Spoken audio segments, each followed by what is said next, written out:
Good morning class. आज हम लोग पढ़ेंगे विद्युत फ्लक्स के बारे में। विद्युत फ्लक्स क्या होता है, इसकी सबसे पहले हम लोग परिभाषा देखते हैं। पिछले क्लास में हमने वैद्युत द्विध्रुव की स्थितिज ऊर्जा के बारे में डिस्कस किया था। अब हम चलते हैं विद्युत फ्लक्स की ओर, जिसको इंग्लिश में इलेक्ट्रिक फ्लक्स बोलते हैं। तो इसकी परिभाषा होता है, विद्युत क्षेत्र में उपस्थित किसी क्षेत्रफल के अभिलंबवत गुजरने वाली संपूर्ण बल रेखाओं की संख्या को विद्युत फ्लक्स कहते हैं। किसे कहते हैं? विद्युत क्षेत्र में उपस्थित किसी क्षेत्रफल के अभिलंबवत गुजरने वाली संपूर्ण बल रेखाओं की संख्या को क्या कहते हैं? हम विद्युत फ्लक्स कहते हैं। यहाँ पे देखिए, विद्युत क्षेत्र में उपस्थित किसी क्षेत्रफल के अभिलंबवत गुजरने वाले कुल बल रेखाओं की संख्या को विद्युत फ्लक्स कहते हैं। विद्युत क्षेत्र किसे कहते हैं पता है? तो विद्युत क्षेत्र में उपस्थित मान लीजिए ये हमारा एक विद्युत क्षेत्र है। तो इस पर एक क्षेत्रफल हम इकाई क्षेत्रफल मान लेते हैं। तो इसके अभिलंबवत जितनी भी बल रेखाएं जो है गुजर रही है, बल रेखाएं क्या होता है हम लोग पिछले क्लास में पढ़ चुका है। तो ये जो बल रेखाओं की जो जितनी संख्या होगी वही संख्या क्या कहलाएगा? हमारा विद्युत फ्लक्स कहलाएगा। और इसको हम लोग φe से प्रदर्शित करते हैं। विद्युत फ्लक्स को किससे प्रदर्शित करते हैं? विद्युत फ्लक्स को φe से प्रदर्शित करते हैं। और इसका मात्रक होता है न्यूटन मीटर स्क्वायर प्रति कूलम, जिसका विमीय सूत्र भी आप लोगों ने पढ़ चुका है। विमीय सूत्र निकालना की फॉर्मूला से है ना, मात्रक से कैसे विमीय सूत्र निकालते हैं इसको मैंने कई बार बताया है। जो यहाँ पे मैं डायरेक्ट बता दिया है, mLT माइनस 3a का इनवर्स। ठीक है, तो आपने इसका परिभाषा देखिए, याद कर लीजिए, इसका परिभाषा समझ लीजिए अच्छे से। विद्युत क्षेत्र में उपस्थित किसी क्षेत्र के अभिलंबवत गुजरने वाली कुल बल रेखाओं की संख्या को क्या कहते हैं? विद्युत फ्लक्स कहते हैं। इसे φe से प्रदर्शित करते हैं तथा इसका मात्रक होता है वह न्यूटन मीटर स्क्वायर प्रति कूलम होता है, जो कि क्या है? ऐसा ही मात्रक है। और इसका विमीय सूत्र होता है mLT माइनस 3a इनवर्स। ठीक है, तो हमारा जो विद्युत फ्लक्स होता है वह क्या है? दो प्रकार के होता है। एक होता है धनात्मक विद्युत फ्लक्स तथा दूसरा होता है ऋणात्मक विद्युत फ्लक्स। विद्युत फ्लक्स दो प्रकार के होते हैं। एक होता है धनात्मक और दूसरा होता है हमारा क्या? ऋणात्मक।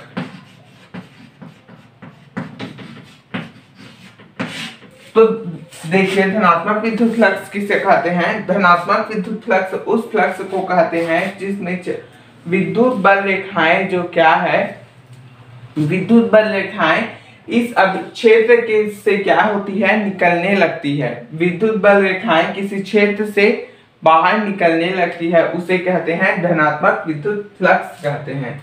और इसे अपसारी विद्युत फ्लक्स भी बोलते हैं। अपसारी मतलब फैलने वाली। और ऋणात्मक विद्युत फ्लक्स उस फ्लक्स को कहते हैं जहां पे विद्युत बल रेखाएं उस क्षेत्र के अंदर आने लगती है। इसे क्या कहते हैं? ऋणात्मक विद्युत फ्लक्स कहते हैं। और इसे अभिसारी विद्युत फ्लक्स भी बोलते हैं। इसको हम लोग चित्र द्वारा समझते हैं। धनात्मक विद्युत फ्लक्स और ऋणात्मक विद्युत फ्लक्स क्या होता है, इसे हम लोग चित्र द्वारा समझते हैं। मान लीजिए प्लस Q और माइनस Q आवेश का एक वैद्युत द्विध्रुव है ना। वैद्युत द्विध्रुव है जो कौन सा आवेश है? एक है प्लस Q आवेश और एक है माइनस Q आवेश। तो यहाँ पे हम लोग को पता है विद्युत बल रेखाएं जो है क्या होती है? विद्युत बल रेखाओं के गुण में हमने पढ़ा था, क्या पढ़ा था कि जो विद्युत बल रेखाएं होती है वह धन आवेश से प्रारंभ होती है और कहाँ जाती है? ऋण आवेश में जाके समाप्त हो जाती है। तो यहाँ भी ऐसा ही होगा। विद्युत बल रेखाएं ये क्या है? धन आवेश है। तो धन आवेश से प्रारंभ हो रही है और कहाँ जाके समाप्त हो रही है? ऋण आवेश में जाके ये समाप्त हो रही है। और कुछ इधर भी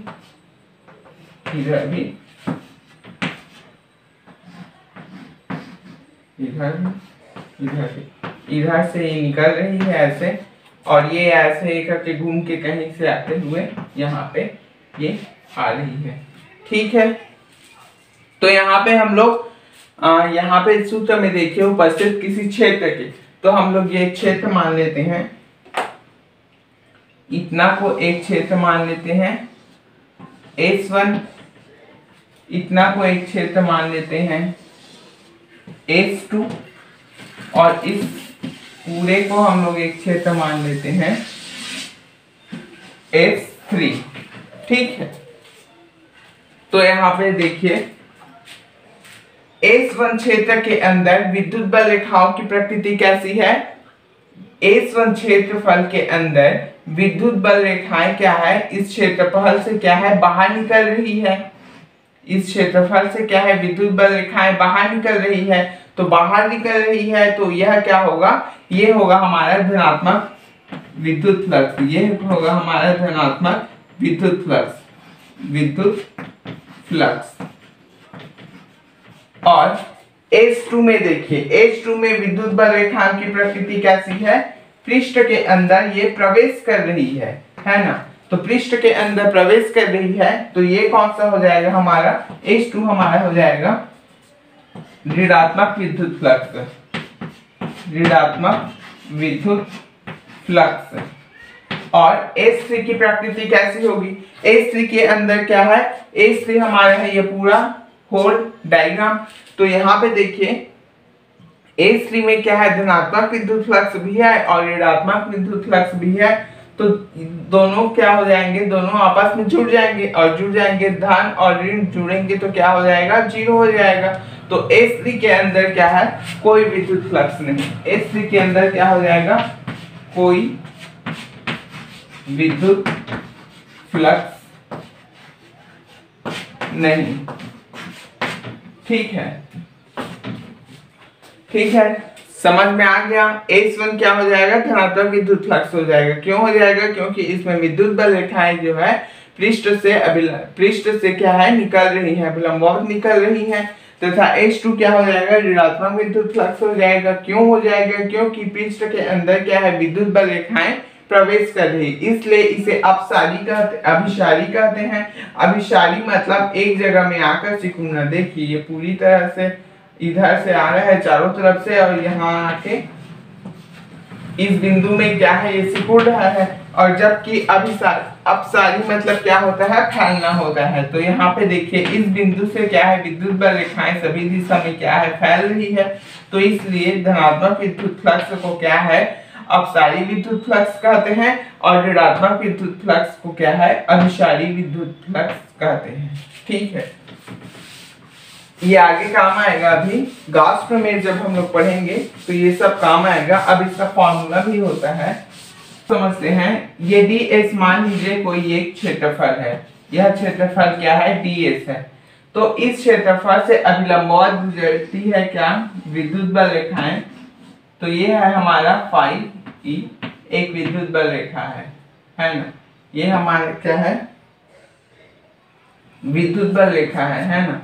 ये हमारा क्या है, विद्युत बल रेखा है। और विद्युत क्षेत्रफल की तीव्रता, विद्युत क्षेत्र की तीव्रता हमारी इस दिशा में है। तो यहाँ पे क्या है, एक कोण बनेगा, वो कौन सा कोण होगा, थीटा कोण हो जाएगा। तो इस फाई ई का जो वैल्यू आ जाएगा वो हो जाएगा phi E is equal to हो जाएगा E D S cos theta. ठीक है, phi E is equal to हो जाएगा E D S cos theta हो जाएगा, जहां पे थीटा क्या है, विद्युत बल रेखा और विद्युत क्षेत्र की तीव्रता के बीच में के मध्य बना हुआ कोण है। ठीक है, और ds क्या है, ये पृष्ठ का क्षेत्रफल है, और e क्या है, हमारा विद्युत क्षेत्र की तीव्रता है। तो विद्युत फ्लक्स बराबर phi E is equal to E D S cos theta होता है। इसको हम लोग विद्युत वेक्टर के फॉर्म में लिखेंगे, तो ये हमारा हो जाएगा phi E is equal to vector E multiply ds। Maths वाले इधर देखिए, मैथ्स वाले ने फार्मूला पढ़ा है। मान लीजिए z इज इक्वल टू क्या होता है, z इज इक्वल टू मान लीजिए vector A into vector B. तो इसको हम लोग क्या लिख सकते हैं, Z is equal to vector A into vector B का हम लोग लिख सकते हैं ए बी और कॉस थीटा, जहां पे थीटा क्या है, ए और बी के बीच में बना हुआ कोण है। तो ये फॉर्मूला हम लोग यहाँ पे लगाए हैं, vector E into vector D S. तो इसको हम लोग क्या लिख सकते हैं, ई डी एस और कॉस थीटा। ठीक है, ये आगे हमारा विद्युत फ्लक्स। तो जहां जहां पे फाई दिखेगा वहां पे ये वाला वैल्यू हम लोग को पुट आउट करना है, आगे जो पढ़ेंगे उसमें।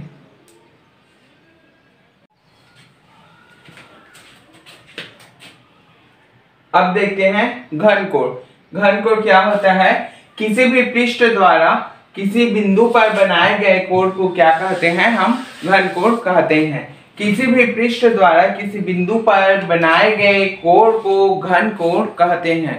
किसी भी पृष्ठ द्वारा किसी बिंदु पर बनाए गए कोण को क्या है, घन कोण कहते हैं। मान लो हमारा ए बी एक कोई पृष्ठ है, ए बी हमारा एक डीएस पृष्ठ है।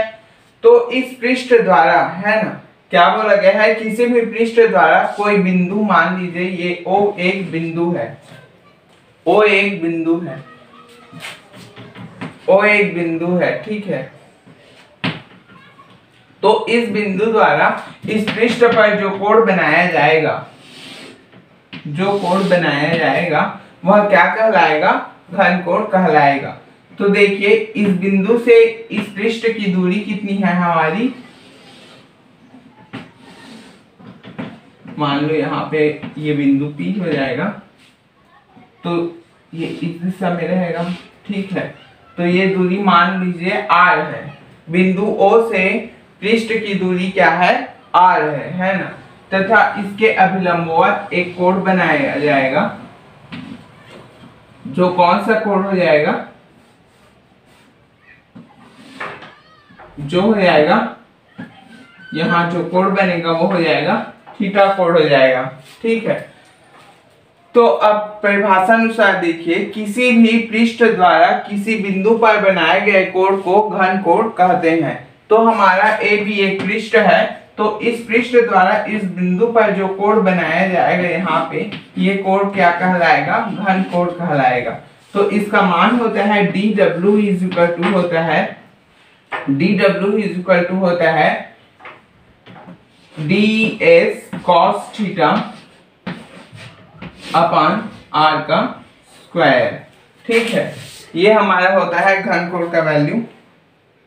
यहाँ पे थीटा क्या है, थीटा क्या है, बिंदु O से पृष्ठ को मिलाने वाली रेखा तथा पृष्ठ के अभिलंब बिंदु के मध्य का कोण है। बिंदु O को पृष्ठ से मिलाने वाली रेखा तथा पृष्ठ के अभिलंबवत रेखा के बीच का कोण क्या है, थीटा है।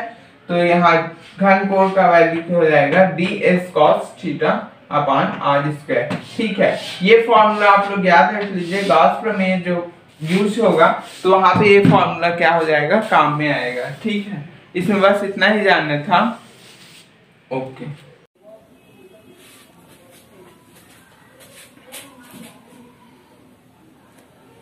गुड मॉर्निंग क्लास, आज हम पढ़ेंगे गॉस प्रमेय।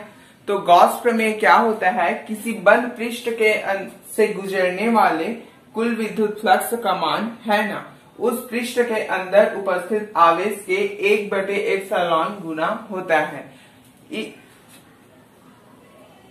गॉस नामक वैज्ञानिक ने बताया कि किसी भी बंद पृष्ठ है उससे बद्ध जो विद्युत फ्लक्स है और उसमें जो आवेश उपस्थित है, उन दोनों के बीच में इसने संबंध स्थापित किया और वह संबंध को बताया कि निर्वात में किसी बंद पृष्ठ से गुजरने वाला संपूर्ण विद्युत फ्लक्स का मान उस पृष्ठ के अंदर उपस्थित आवेश का 1/एप्सिलॉन 0 गुना होता है, गॉस प्रमेय कहलाता है, ठीक है। क्या होता है गॉस प्रमेय, गॉस प्रमेय होता है निर्वात में किसी बंद पृष्ठ से गुजरने वाले संपूर्ण विद्युत फ्लक्स का मान उस पृष्ठ के अंदर उपस्थित आवेश का 1/एप्सिलॉन 0 गुना होता है, गॉस प्रमेय कहलाता है, ठीक है। हम लोग देखते हैं, माना कि किसी बंद पृष्ठ के अंदर, किसी बंद पृष्ठ के अंदर उपस्थित आवेश, किसी बंद पृष्ठ के अंदर उपस्थित आवेश, मान लेते हैं कितना है, किसी बंद पृष्ठ के अंदर उपस्थित आवेश Q है, तो उस पृष्ठ से बद्ध विद्युत फ्लक्स, उस पृष्ठ से बद्ध विद्युत फ्लक्स कितना हो जाएगा, विद्युत फ्लक्स, विद्युत फ्लक्स किससे दर्शाते हैं, विद्युत फ्लक्स को पिछले क्लास में हमने पढ़ा था, विद्युत फ्लक्स को हम लोग फाई ई से दर्शाते हैं। तो phi E is equal to कितना बोला गया है, निर्वात में किसी बंद पृष्ठ से गुजरने वाला संपूर्ण विद्युत फ्लक्स क्या है, फाई ई, उस पृष्ठ पर उपस्थित आवेश का, आवेश क्या है, Q का कितना गुना होता है, 1/ε0 गुना होता है। यही क्या है, गॉस प्रमेय कहलाता है।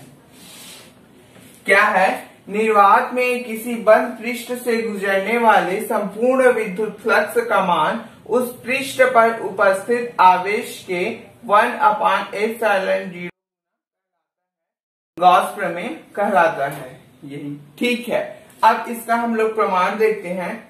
इसको प्रूव करना होता है एग्जाम में आता है गॉस प्रमेय लिखिए तथा सिद्ध कीजिए, है ना। तो हम देखते हैं कि किसी बंद पृष्ठ के अंदर उपस्थित किसी बंद पृष्ठ से गुजरने वाला कुल जो विद्युत फ्लक्स है वह Q इंटू 1/ε0 गुना है या नहीं, ये हम लोग प्रूव करके देखते हैं। ठीक है। हाँ, अब देखते हैं हम लोग गॉस प्रमेय को प्रूव करते हैं। तो सबसे पहले हम लोग को एक डायग्राम बना लेना है। डायग्राम, मान लो S एक पृष्ठ है, बंद पृष्ठ है ना। इसका नाम क्या है, S एक बंद पृष्ठ है जिसके अंदर बिंदु O पर +Q आवेश स्थित है। बिंदु O से R दूरी पर एक बिंदु P है जहां पे विद्युत क्षेत्र की तीव्रता है ना। विद्युत क्षेत्र की तीव्रता कितनी होती है, कितनी होगी आप लोग को पता है, फॉर्मूला आपने पढ़ा है।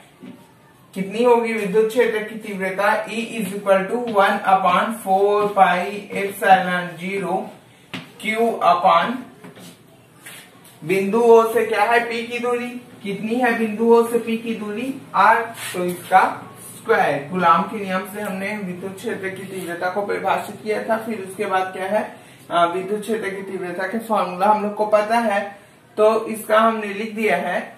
मान लो S एक बंद पृष्ठ है, यहाँ पे देखिए, मान लो S एक बंद पृष्ठ है जिसके अंदर बिंदु O पर +Q आवेश स्थित है। बिंदु O से R दूरी पर एक बिंदु P है जहां पे विद्युत क्षेत्र की तीव्रता E is equal to 1/4πε0 into Q upon R square है। ठीक है। अब देखिए, बिंदु P पर एक अल्प पृष्ठ ds की कल्पना किया। बिंदु P पर एक अल्प पृष्ठ ds की कल्पना किया। यहाँ पे लिख देते हैं, बिंदु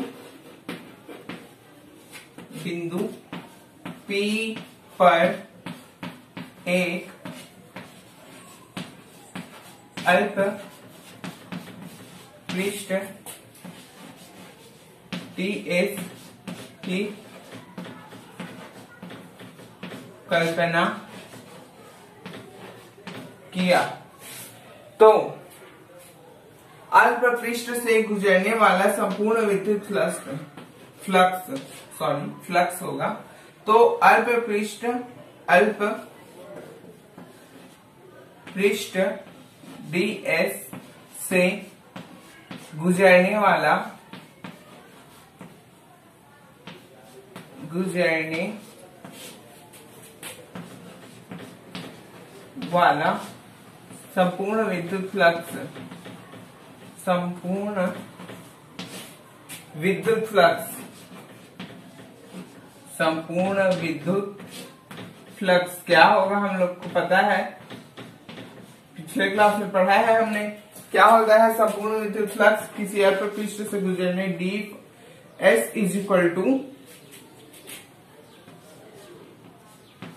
ई vector E into vector D S.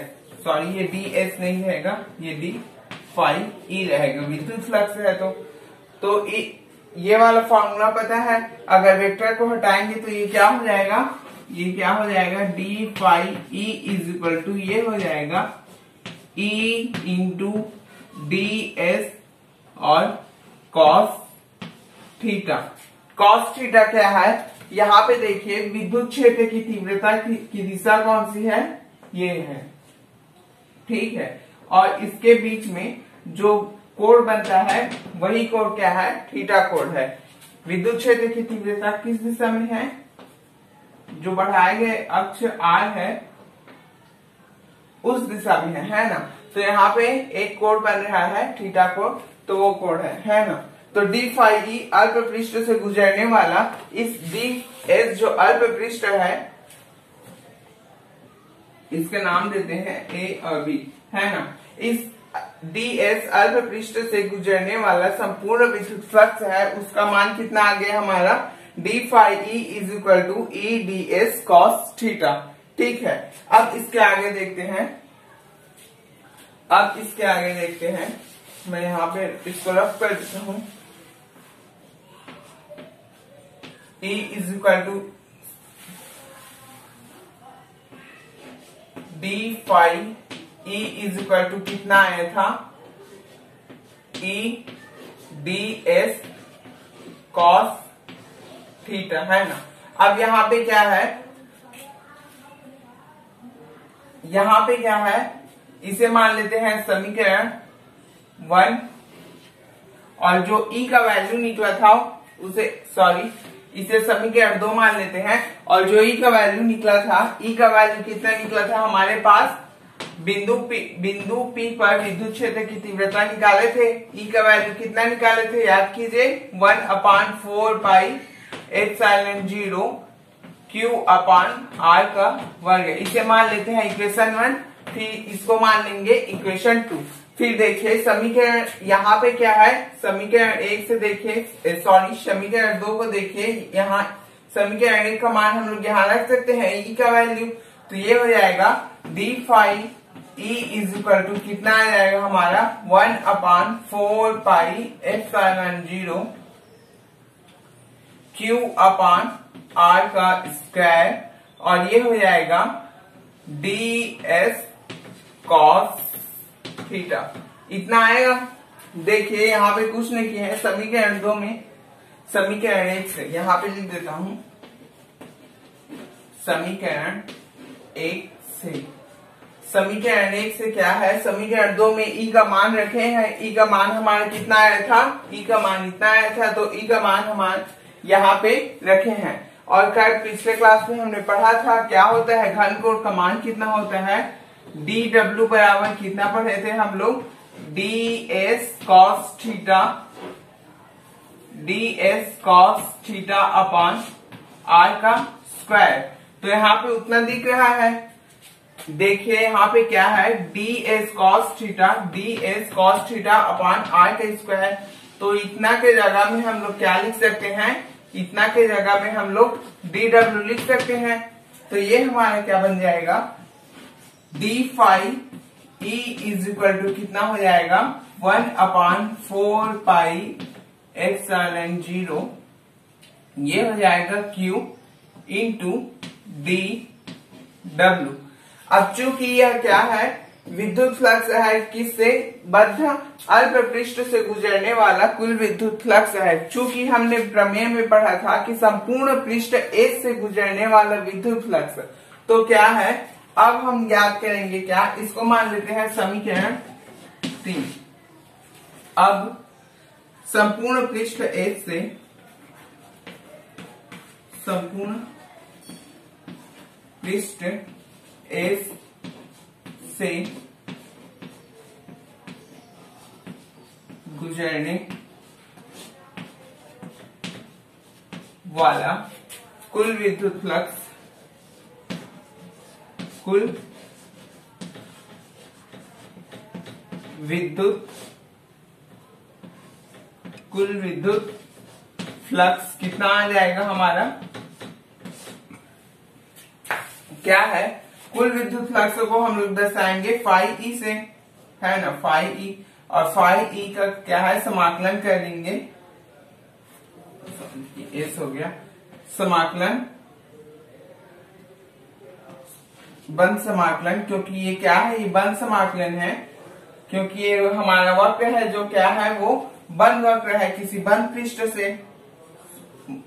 प्रमेय में बताया ही गया है कि वो जो पृष्ठ है वो क्या है, बंद पृष्ठ है, तो ये किसका समाकलन है, यह बंद पृष्ठ का समाकलन है, ये डी फाई ई।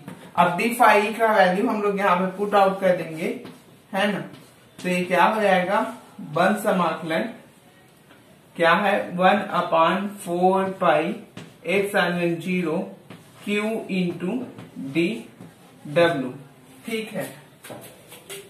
और देखिए D phi E is equal to ये हो जाएगा 1/4 पाई एप्सिलॉन 0 क्यू बंद समाकलन डी डब्ल्यू, ठीक है। यहां तक समझ आया सभी को, यहां तक समझ आ गया। यहाँ पे कुछ ने किया है, संपूर्ण पृष्ठ ए से गुजरने वाला कुल विद्युत फ्लक्स निकाले हैं, तो ये हो जाएगा phi E is equal to क्या है, इस अल्प पृष्ठ से गुजरने वाला कुल विद्युत फ्लक्स का हम लोग बंद समाकलन कर दिए हैं, क्योंकि देखो यहाँ पे एक अल्प पृष्ठ का कल्पना किए हैं, इधर देखिए यहाँ पे ऐसे अल्प पृष्ठ माने हैं, यहाँ पे ऐसे मानेंगे, यहाँ पे ऐसे मानेंगे, यहाँ पे मानेंगे, यहाँ पे मानेंगे, ऐसे मानते मानते क्या है, ये पूरा एक बंद पृष्ठ एस हो जाएगा, है ना। इसको यहाँ पे छोटा टुकड़ा मान है, ऐसे यहाँ भी मान सकते हैं, ऐसे यहाँ भी मान सकते हैं, तो इस सभी को जोड़ेंगे हम लोग क्या है, तो ये संपूर्ण पृष्ठ एस का वैल्यू हो जाएगा ना। तो इसके जोड़ने के लिए हम लोग क्या किए हैं, हम लोग क्या है, मैथ्स में समाकलन का प्रयोग करते हैं, है ना। तो यहाँ पे हम लोग बंद समाकलन कर दिए हैं इस अल्प पृष्ठ से गुजरने वाला संपूर्ण विद्युत फ्लक्स का, तो ठीक है। तो इसका वैल्यू हो जाएगा, यहाँ से हम लोग समीकरण 3 से निकाल लिए हैं 1/4 pi epsilon 0 Q into D W.